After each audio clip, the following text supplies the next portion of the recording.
We're closing out the USAC Mopar Generation Next Round 9 here at Hagerstown. It was a long 3 days, no weather, wasn't too humid for back east for a change. And I'm here with Dan Rauch. Dan, tell me, looks like a lot of the kids were crowded around you. You know, what makes you come out here to Hagerstown? Well, it's not just Hagerstown, it's quarter midget tracks. This all started about 12 years ago with my grandsons.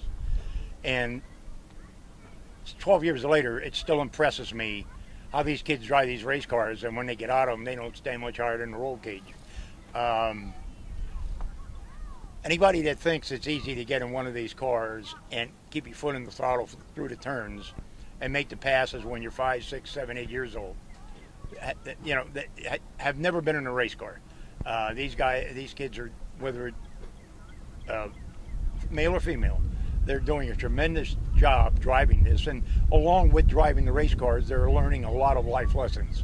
They're learning that everything's not a bowl of cherries. Some days everything goes wrong, but you got to put it behind you and keep going. And Brittany, who you just interviewed, is one. I've been with her since she's knee-high to a grasshopper, and I've seen her mature and her develop, and I can't wait to see her getting a 600 micro. That's kind of brings a little tears to your eyes, huh? It is great to see the kids grow up and have, you know, lots of friends, and you see them at their best and sometimes their worst. Well, I think one thing that you have to remember is that, especially with the younger kids, some days they show up at the racetrack and don't bring the race face along. They'd rather be playing in the dirt than driving a race car, and it's drives the fathers nuts, but it's part of the deal. And I just talk to them constantly, especially the novice fathers, is you aren't the only father that went through this. He'll outgrow it. He'll get into the race car, but it's very frustrating for some of the parents until they think when they get to the racetrack, the young man, they got brought a professional race car driver, and in all reality, they brought a 6-year-old kid that would rather be playing with his trucks than driving a race car.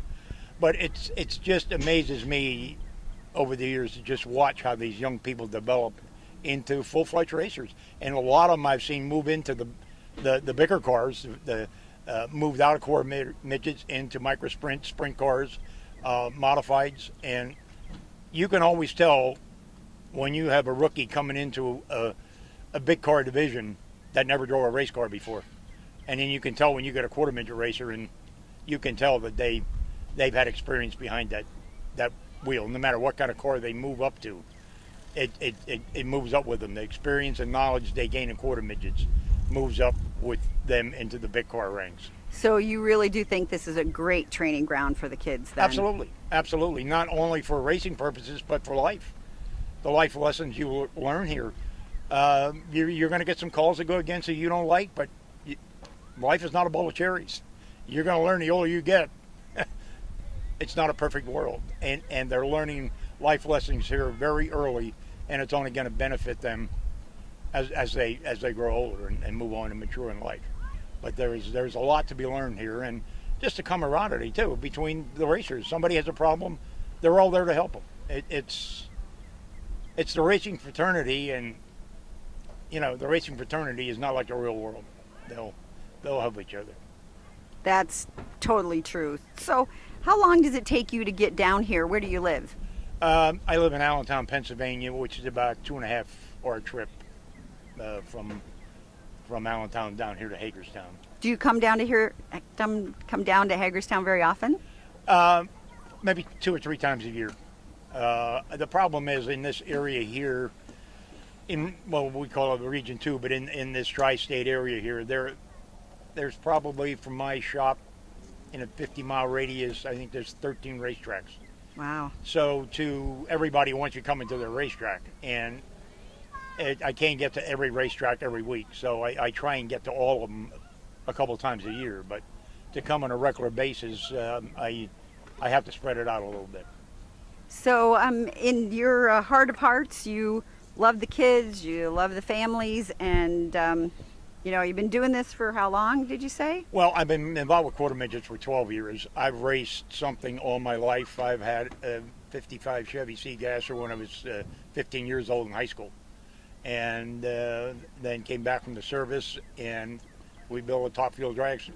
We ran a top fuel dragster for 13 years, and I was involved with modified stock cars, and we raced slingshots, micro sprints, but when my grandsons got involved with quarter midgets, that was 12 years ago, and I've been involved with it ever since.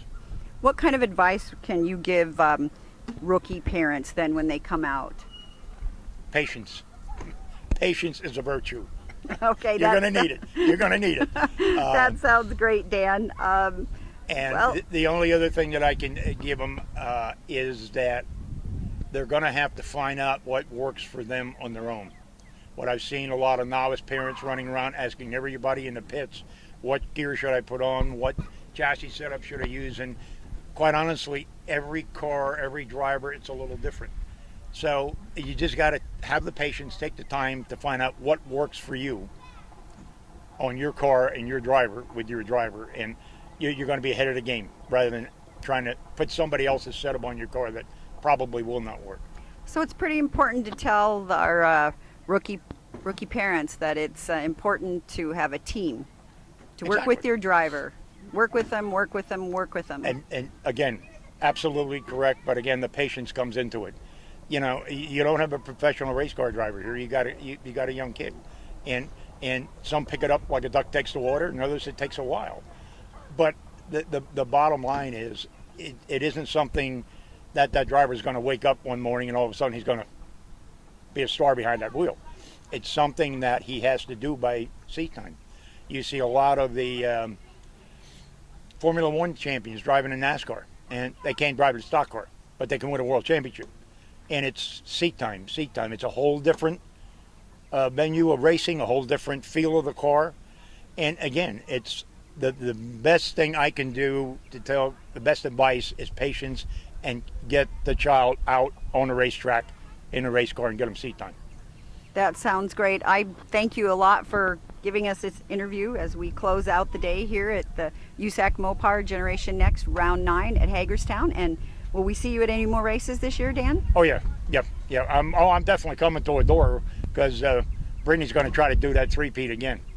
So far in 6 races, she got 5 wins in second. So we're gonna try to make it 8 wins in a second.